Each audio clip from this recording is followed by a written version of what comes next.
ምናልባት እውነት ቢሆን በጣም የሚያስደስትና በጣም ደስ የሚል ዜና ተሰምቷል።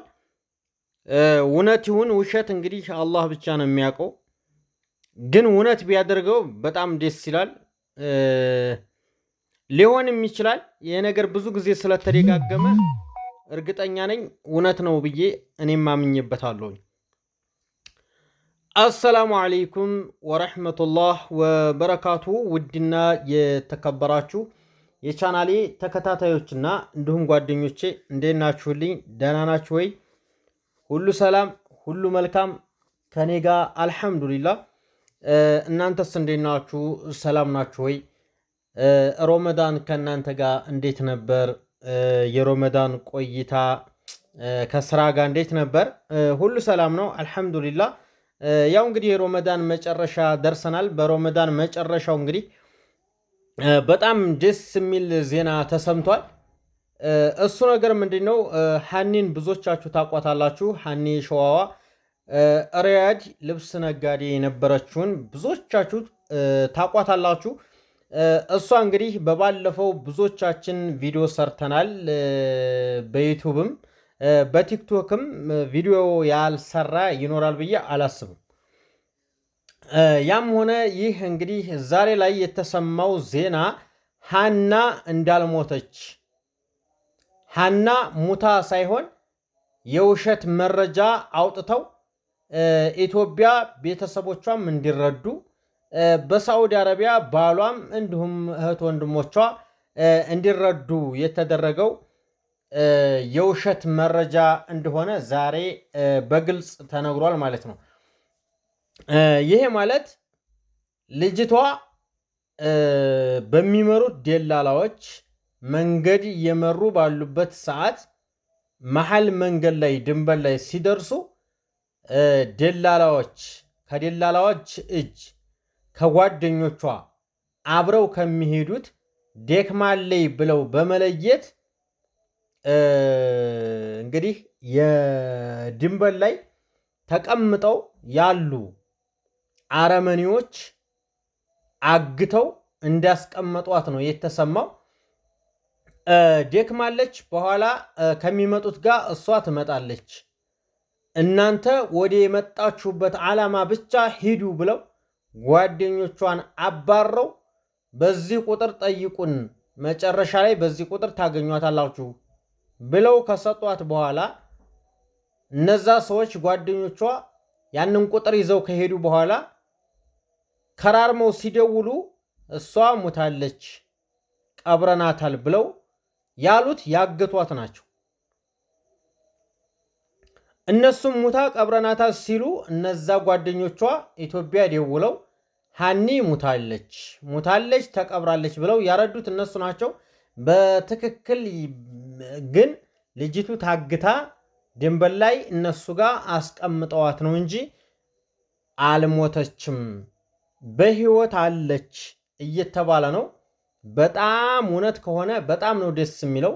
ያም ይሁን ይህም ይሁን ዋናው በህይወት መኖሯ ነው። ምንም ያድርጓት ምንም፣ እነሱ ጋርም አስቀመጧትም አገቷትም ምንም አሏትም፣ ዋናው በህይወት አለች። በህይወት መኖሯ በጣም ነው ያስደሰተኝ፣ በጣም ከምንም በላይ ማለት ነው። እንደው የእሷ በህይወት መኖር ለብዙዎቹ በህይወት ቢኖሩ እንደው የእሷ ዕጣ ቢደርሳቸው በሚል በተለይ ለሐሙዲ በጣም ልቤን ስለነካው የዝች እድል ለሱም ቢሆን ብዬ ተመኘሁኝ። በጣም ነው የሚገርመው። የመን ላይ ብዙ እህቶቻችን ታፍነው ያልሞቱትን ሙተዋል ተብሎ ለስንት ዓመታት አፍነው ገደል ለገደል እያኖሯቸው ብዙ የሚሰቃዩ እህቶቻችን አሉ። ብዙ ጊዜ በቲክቶክ ቪዲዮ ስሩልን እያሉ የሚለቋቸው ቆነጃጅት እህቶቻችን እነዛ ሁሉ እህቶቻችን ሙተው እንዳይመስላችሁ። ሙተው ሳይሆን ጎራ ለጎራ የሚሰሩ አረመኔዎች ይዘዋቸው አግተው እዛ ከነሱ ጋር እያኖሯቸው ከሰዎች ጋር እንዳይገናኙ ከቤተሰብ ጋር እንዳይደዋወሉ አፍነው ይዘዋቸው ነው። ገብቷችኋላ? እንጂ ሁሉም ሰው ሙቶ አይደለም። በተለይ ሴቶች ሙተው እንዳይመስሏችሁ። ድንበር ላይ ከሌ ቀረች፣ ወደ ሳዑዲ ሄዲያ ድንበርን ተሻግራ ቀረች የሚባለው ሁሉ ታግተው ነው። ገብቷቸዋል። እዛ ቦታ ላይ እንግዲህ ማንኛውም ሰው የዚችን ልጅ መረጃ ያወጣው አንድ የኮምቦልሻ ልጅ ነው አሉ። የኮምቦልሻ ልጅ እህቶቹን ሰብስቦ የመን ከተሻገረ በኋላ ድንበርን ለመሻገር ሲሞክር እንግዲህ ሴቶቹን አምጣ ብለው ሲሉት ሴቶቹን አልሰጥም በማለት ሲታገል እሱን ገደሉት። ሴቶቹን ደግሞ ይዘዋቸው ሄዱ። ሚስጥር የወጣባቸው ይቺ ሀና በህይወት እንዳለች የታወቀው በዛ ምክንያት።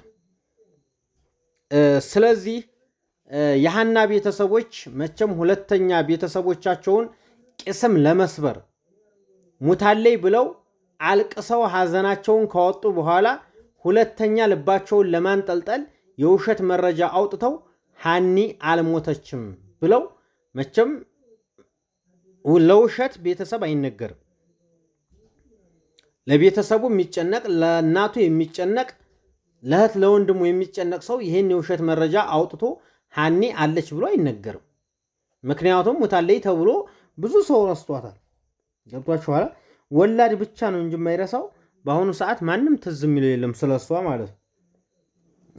አንድ ነገር ሲመጣ አንድ ነገርን ያስረሳል ይባላልና ስለዚህ ይቺ ልጅ አለች በህይወት ተብሏል። በህይወት እንድትኖር ሁላችንም ዱዓችን ነው፣ ሁላችንም ደስታችን ነው። ዋናው በህይወት መኖሯ ነው። እኔ የምለው እዛ ታግታ እኮ ምንም ነገር የሚያደርጓን ነገር የለም፣ መደፈር ነው ምንም። ያን ደግሞ የሰው ልጅ አይገልም፣ አይጎዳም። እዛ ቦታ ላይ ለሁሉም ሳይሆን ወይ አንዱ ወዷት አፍቅሯት ነው አግቶ የሚይዛት። ከዛ ውጭ ሌላ የሚነካት ሰው ይኖራል ብዬ አላስብም። ስለዚህ የእሷ በህይወት መኖር ያስደስተኛል እኔ ማለት ነው። በጣም እንወዳት ነበር። በጣም ምርጥ ልጅ ነበረች። በጣም ሳቂታ ነበረች። የስራ ሰው ነበረች። ብዙዎቻችሁ ታቋታላችሁና የዚች ልጅ በህይወት መኖር እርግጠኛ ነኝ ሁሉንም ሰው ያስደስታል ብዬ አስባለሁኝ። ይህን ቪዲዮ ሸርሸር አድርጉት። ምናልባት ትክክለኛው መረጃ ሊወጣልን ስለሚችል ማለት ነው። ልጅቱ እንግዲህ በህይወት እንዳለች የተረጋገጠ እንደሆነም አውቃለሁ። ነገር ግን 100% አለች ለማለት ግዴታ ማየት ስላለብኝ 100% ሆኜ አልነግራችሁም። ይህን ቪዲዮውን ሸርሸር ማድረጋችሁን አትርሱ። ላይክ ማድረጉት፣ በኮሜንትም የተሰማችሁን ስሜት አሳውቁኝ እና ቤተሰቦቼ በጣም ነው የምወዳችሁ፣ በጣም ነው የማከብራችሁ። ከድንገተኛ አደጋ አላህ ይጠብቃችሁ፣ አላህ ይጠብቀን። ሁላችንንም ይመቻችሁ። ሰላማችሁ ብዝዝት ይበልልኝ።